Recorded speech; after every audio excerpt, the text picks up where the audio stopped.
Assalamualaikum and hello guys, welcome back to my channel. Sebelum tu macam biasa, please hit the button subscribe, like dan share dulu.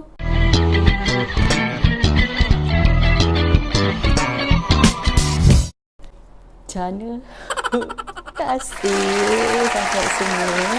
Sebab lepas daripada saya buat video pasal I'm sorry tu, memang banyak sangat saya dapat love message. Bukan daripada Malaysia je sebenarnya, tu yang paling teruja sebenarnya, faham tak? Jadi rasa macam seronoknya, terima kasih memberi kita semangat.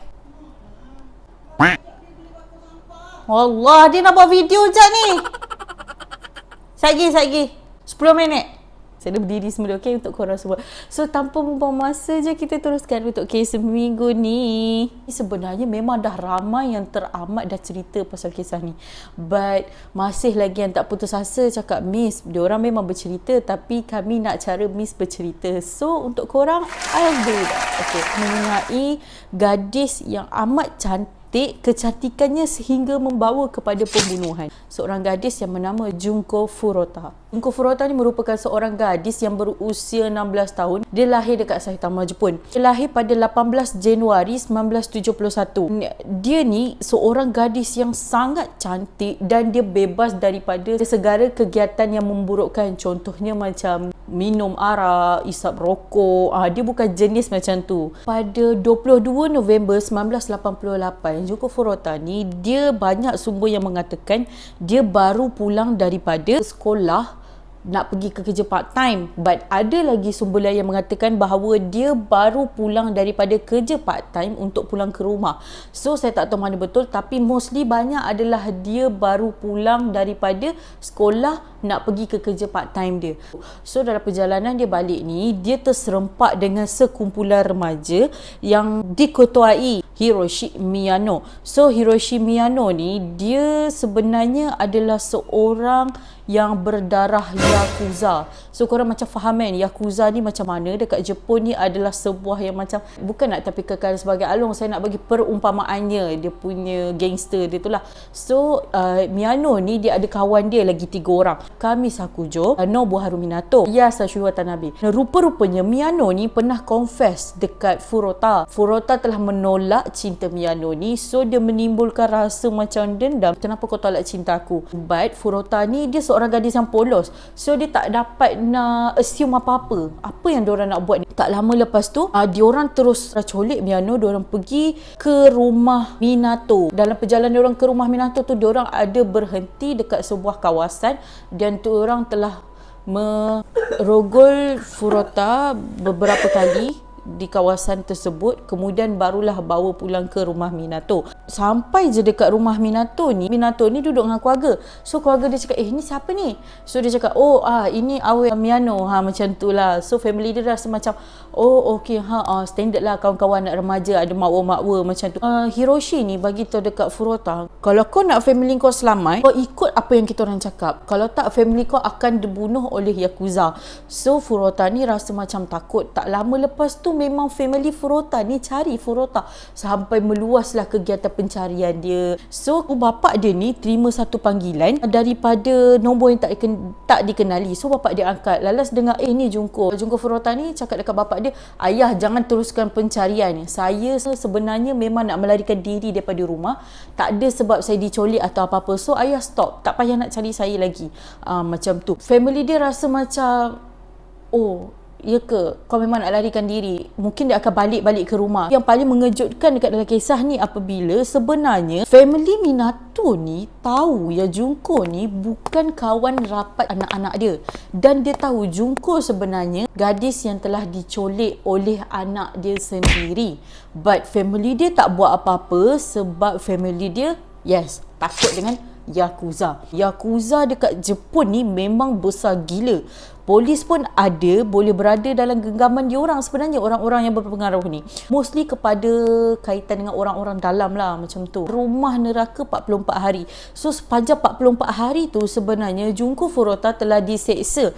Dia telah dirogol sebanyak 500 kali oleh 100 lelaki yang berbeza yang terdiri daripada golongan anggota Yakuza. Dia juga telah dipukul. Dalam pada masa yang sama juga, dia telah dijadikan sebagai beg peninju. So korang boleh bayang macam dia diikat dekat atas and then ditumbuk macam beg peninju, dibiarkan tak berbaju, dia dipaksa untuk minum air kencing dia sendiri. Saya memang tak boleh nak expose gambar sebab dia dah melanggari komuniti YouTube sebenarnya. Korang boleh imagine sendiri, ditosok oleh botol macam tu. Tak, kita pernah macam botol Livita, botol air gas yang botol ada penutup tin, penutup yang kita kena buka tu, botol tu dimasukkan ke dalam kemaluan dia, jarum, pisau, benda-benda tajam dan juga bunga api. So badan dia memang melecur sampaikan tulang retak dan patah. Dia ni didera physical and sexual dalam tempoh 44 hari tu. Dia pernah rayu supaya dia ni terus dibunuh. Dia memang tak tahan lagi, but tak diendahkan. Diorang masih lagi nak menyiksa dia. Dia pernah hampir diselamatkan oleh seorang lelaki. Lelaki ni pernah datang rumah Minato ni, macam kawan-kawan mak ayah dia, macam perasan nampak macam ada tangan perempuan macam menerap macam tu. Terus pergi report kat balai polis. And then polis datang, family dia mati-matian menafikan benda tu. Korang tak boleh tengok movie tu sebab saya cuma tengok intro pun saya dah tak tahan. Saya ada skip. Cerita ni dah lama. So dalam movie tu boleh nampak polis dalam Jepun ni macam tak tegas sangat. Tambah lagi kan macam keluarga diorang sendiri, polis rasa macam alah, dah rumah ni dah macam ada duduk satu keluarga. Macam mustahil lah kalau ada kejadian yang tak diingini berlaku dekat dalam keluarga tersebut. Memang macam tu lah cerita dia. Saya nak cerita kat sini. So memang penderitaan Junko Furuta selama 44 hari ni tak mampu diceritakan lebih lanjut lagi. Sebenarnya lagi teruk, tapi ini yang saya cerita ni yang biasa-biasa. Korang boleh imagine yang lagi teruk lagi berlaku dekat Junko Furuta ni. So penderitaan Junko ni sendiri berakhir pada 4 Januari 1989, di mana bila Junko ni diajak oleh diorang 4 orang main mahjong, and then tiba-tiba Junko menang dalam permainan tu. So Hiroshi ni macam tak boleh diterima. Dia terus dipukul sampai diorang sedar, diorang gerak-gerak dia memang tak bernyawa. Diorang cuak, diorang tak tahu nak buat apa, diorang kelang kabut, diorang masukkan dia dekat dalam sebuah drum yang macam tong minyak tu. Diorang isi dengan simen, kemudian diorang campak tong tu dekat Tokyo, dekat taman macam tu. Sepada-pada tupai melompat, akhirnya jatuh ke tanah juga. Terkantoi ni dalam sekitar pada Januari 1989 tahun depannya, diorang ni ditahan atas kegiatan melakukan rogol seorang budak yang berusia 19 tahun pada Disember tahun lepas. So masa diorang ditahan ni, diorang diasingkan bilik. Masa diorang diasingkan bilik, time ni lah terkantoi sebab dalam bilik Jogura ni, dia mengaku rogol budak satu sekolah macam tu. But Hiroshi ni masih di saat-saat dia terkantoi, dia ingatkan Jogura cakap Junko, time tu lah kantoi dan terus ditahan. Empat diorang ni disabitkan atas kesalahan ni, but hukuman diorang ni tak setimpal dijatuhkan terhadap tindakan yang diorang lakukan. Saya nak cakap dengan korang, Miyano ni dia telah dihukum penjara selama 20 tahun, Ogura 8 tahun, Minato 5 tahun, Yasushi dalam 5 hingga 7 tahun macam tu. Korang kena tahu sistem pengadilan dekat setiap negara ni berbeza. As example, dan sememangnya dekat Jepun ni diorang lebih kepada menumpukan sistem yang memulihkan penjenayah tu daripada menjatuhkan hukuman terhadap penjenayah tu. Tambah lagi diorang pada waktu dalam bawah umur, macam juvenile macam tu, walaupun diorang dah lepas umur, hukuman diorang tak diteruskan. So dekat Jepun ni dia macam tu. Empat budak ni diorang tak dihukum kegiatan menyebabkan pembunuhan, but kecederaan badan yang mengakibatkan kematian. Sekarang kita nak tahu apa yang terjadi dekat diorang ni selepas daripada diorang dibebaskan. So yang pertama adalah Miyano. Miyano ni pernah ditangkap akibat daripada melakukan penipuan besar, tapi kemudian dia ni telah dibebaskan tanpa menjalankan perbicaraan. Seterusnya adalah Joe Kamisaku, pernah melakukan ugutan dan pembunuhan terhadap seorang lelaki yang mana dipercayai lelaki tersebut telah curang dengan teman wanita dia sendiri. Dia memukul lelaki tersebut dalam tempoh 4 jam. So korang boleh bayangkan 4 jam jadi apa? Jadi lunyai. Seterusnya adalah Minato. Minato ni telah ditangkap akibat daripada dia melakukan pembunuhan seorang pekerja yang berusia 32 tahun.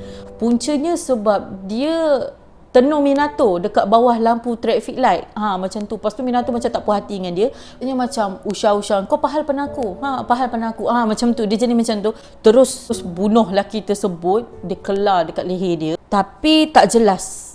Tak tahu apa keputusan akhir terhadap Minato ni sebenarnya. Itu yang terjadi sebenarnya terhadap pembunuh-pembunuh Junko Furuta ni. Diorang ni memang tak sedar daripada tindakan diorang sendiri. Kalau betul diorang sedar, diorang tak akan lakukan perkara yang sama.